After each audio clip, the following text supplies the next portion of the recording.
Can you see the smoke coming out the window over there? It's not smoke. What Gary's doing is he's starting the cementing, and we're going to go out there and, well, what I'm going to do is leave him alone. He wants to do this in peace, and he doesn't want me running around with cameras, and I can understand that. He has his old cement mixer, and he's got to keep it steady, but we'll go through. I keep telling him to get a new one, but he will eventually.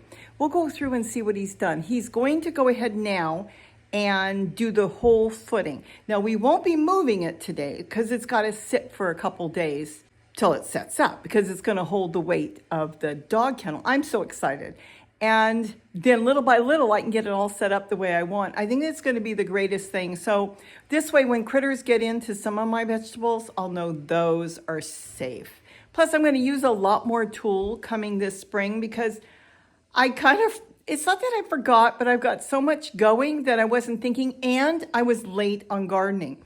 I waited till spring to set up, I'm setting up now. We're in fall. We haven't changed our clocks yet, but we'll be changing it soon. Then we'll be going into winter, but not till December.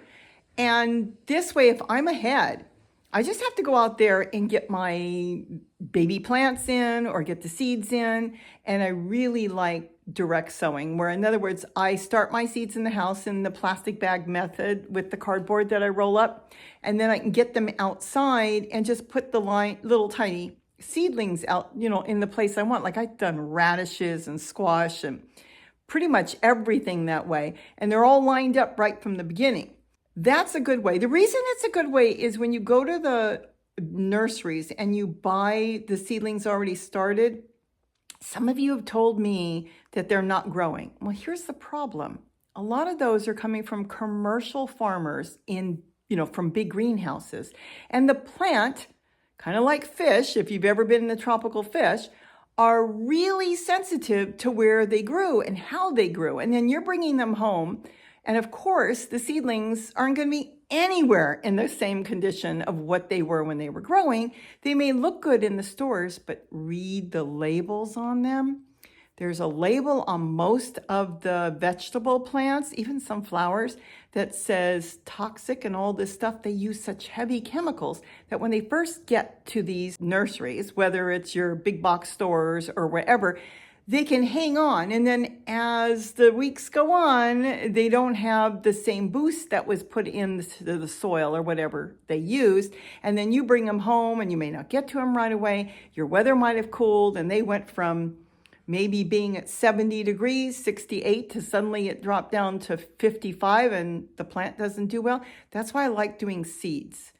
Maybe even a few extra seeds in the tote container you're going to grow in.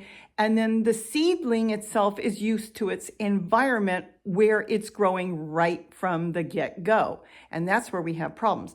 In the dog kennel, I can start a lot of seedlings out there in my environment, my weather, and then just grab those seedlings and put it outside. Every move for any plant is always going to be a challenge because it's a change.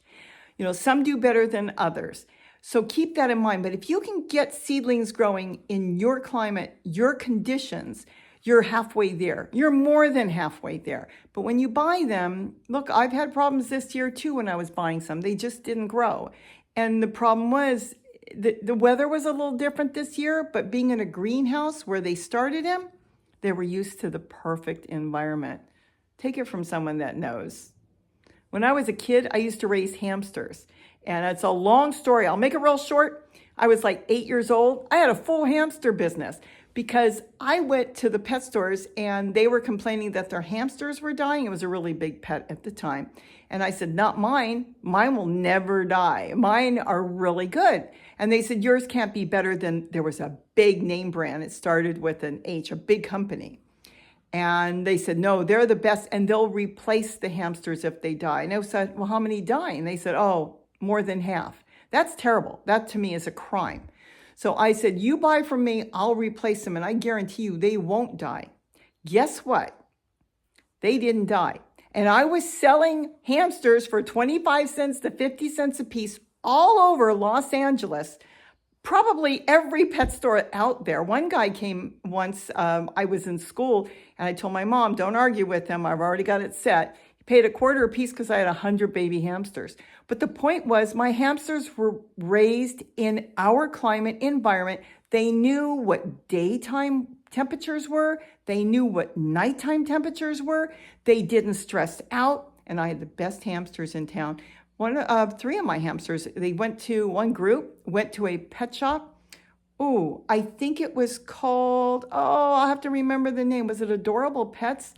And it was on Melrose. I could be wrong. I think it was Adorable Pets.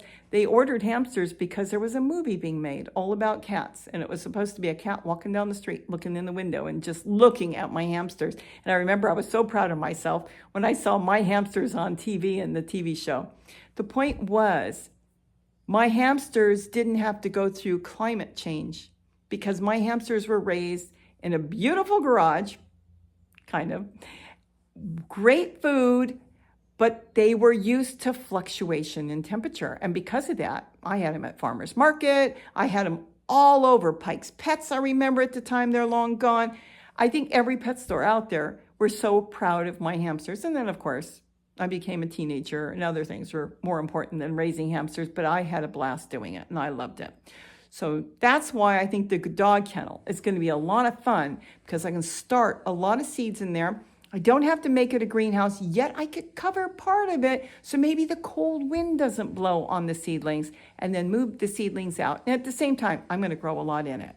Now, I hope I didn't waste your time just chit-chatting on this, but let's go outside and see what's going on with Gary. And I always like adding in a little bit of tidbits that might make you think, because you know what? It makes me think when I hear somebody else talk about their stories. Let's get outside. I hear a lot of stuff going on. So when I stepped outside, he really didn't want to be bothered. He wanted to just get his work done, and it's going to take a while. So as I went out there, he was pretty much concentrating and really getting into what he was doing because he wanted to get this finished. And here is his cement mixer, which is really old, and I know he needs a new one. He said he was going to get one soon. He uses a cement mixer around here all the time because there's always something he wants to cement. So he went to the store, and he went and got 22 bags this morning, and then he just got right into it. Now, when you're working with cement or anything that gives off that amount of dust, you want to wear a mask because you do not want to inhale that in. Now, there is where he's just starting, and you can see he's got the wire, the remesh wire, along with rebar in there. So it's going to hold really good. So now he comes down with the wheelbarrow every time he makes a bag or two. I don't know how many bags he's doing at a time. And then he dumps it. Now, this was a little bit of an issue I could see. He never complained. He never does. That the chairs are right there. It would have been easier to go back and forth. It got harder to dump, but he just managed to get through it. And this is how he's dumping it. You know, I think that's the wheelbarrow I found on the side of the road, because I can see he made a new bottom for it. One day I was driving and I saw somebody threw it out. The sticks weren't good, and I went to call him, but I couldn't get a hold of him. So I don't know how I did it, but I lifted that thing up. It was a few years ago, and I threw it in the back of the truck. And I came home with it, and he said, yeah, that's a good commercial wheelbarrow. So he fixed it up, and there it is. But, you know, why throw it away? But somebody, I guess, threw it out because it did have some holes. But he patched it up and worked on it, and he uses it. He's got a whole bunch of them, though. There's the bags he picked up. He picked those up from Lowe's, and many times he goes to Home Depot. But this morning he went to Lowe's, and he picked up the concrete. He said it's easier to go there sometimes. You just pull out front, tell them what you want. They load it right in, and boom, you're out of there. And that's what he wanted. I wanted to go to the garden department. He said, not today. He's got things he's got to do and has to finish. And there's the dog run that we will be moving on that later. Now, we're not going to move it on right away because we want that cement to really set up. And there's no hurry. So let it set up, and then we'll move it probably in the next few days. But he really got to it fairly quick. Now he's got the whole end done. And as you can see, it looks kind of rocky and lumpy when he first puts it down, but then the cement settles, the rocks settle down, and it's nice and smooth on the top. There it is. That's going to be really cool. Now, will anything dig up the center? I don't know. It's kind of out in the open. There's no gophers there. It should be fine. If anything does, he set this up where pavers could be purchased and put in the middle.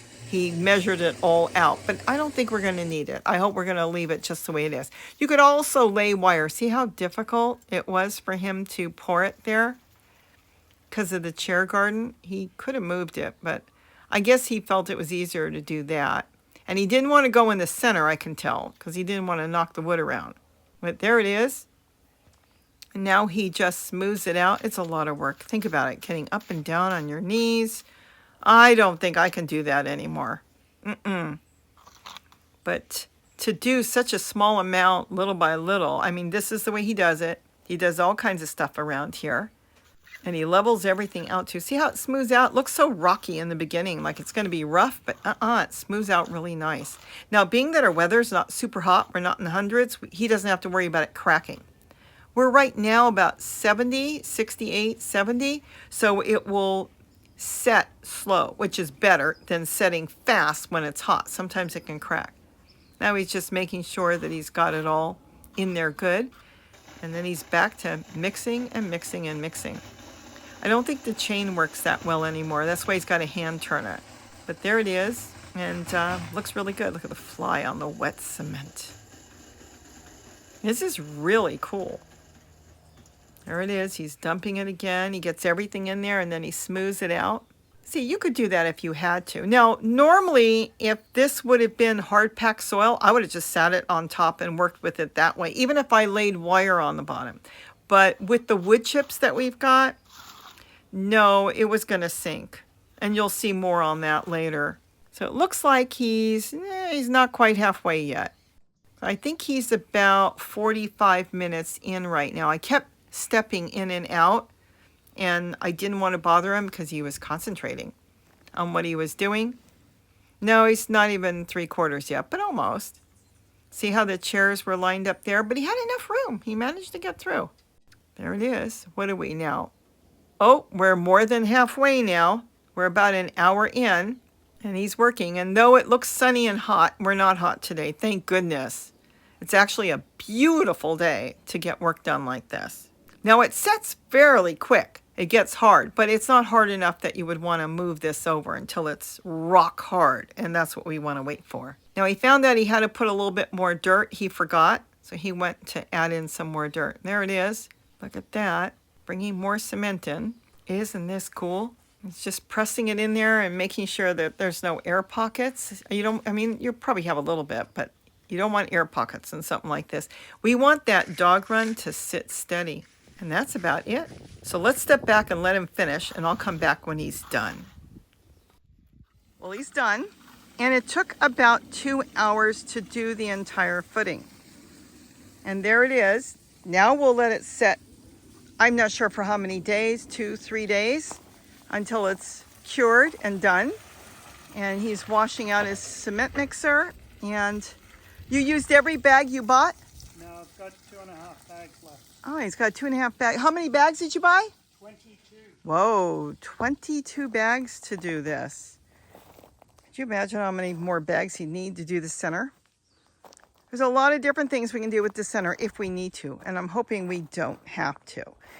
In the position in which it is set up, it's away from everything, I think we'll be okay. So there it is. Took him 2 hours, and it's all done. Now let me step back. Now, I did see he had some issues because of the chairs already set up, so it was hard to get through with the cement, but he did do it. I think this is going to be so cool. So hopefully we'll come back, maybe in a few days, and we'll show you how we got this moved over, or at least we'll show you it moved over, and then we can get the top on, and we'll see. I'm not sure how much we'll be doing, but whatever, it will be set up in the position in which I want, and then we can go from there. So I hope you enjoyed this. He's doing his stuff, getting everything washed up and taken care of. This looks really cool. I think that's going to be so nice. And now see how it's all jig-jagged all over? It's going up and down, because I even asked him, why does this go up and down? Because the way it's sinking in the wood chips here.